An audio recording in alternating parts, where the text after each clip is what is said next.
আজকে বেগুন পোড়া খেতে ইচ্ছে হচ্ছে, তাহলে চলুন বানানো যাক। বেগুন পোড়া, এর জন্য একটা বেগুন নিয়েছি, টমেটো নিয়েছি, কাঁচা লঙ্কা নিয়েছি, আর পেঁয়াজ কুচানো, ধনেপাতা কুচানো, আর কিছু মটরশুঁটি নিয়েছি। প্রথমে তেল মাখিয়ে টমেটো আর বেগুনটাকে ভালো করে পুড়িয়ে নেব।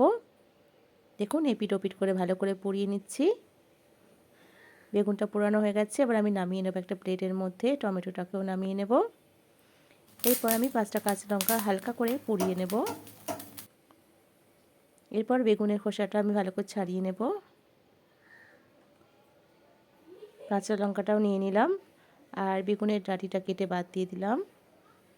আর লবণ দিয়ে কাঁচা লঙ্কাটাকে ভালো করে মেখে নেব।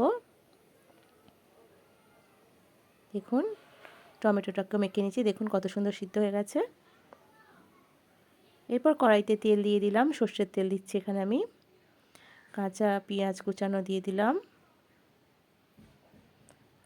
একটু নাড়াচাড়া করে মটরশুঁটিটাও দিয়ে দিলাম, দিয়ে ভালো করে নাড়াচাড়া করে নেব। এরপর আমি মেখে রাখা বেগুন, টমেটো আর কাঁচা লঙ্কাটা দিয়ে কিছুক্ষণ নাড়াচাড়া করে ওপর দিয়ে ধনেপাতা ছড়িয়ে আবারও একটু নেড়ে চেড়ে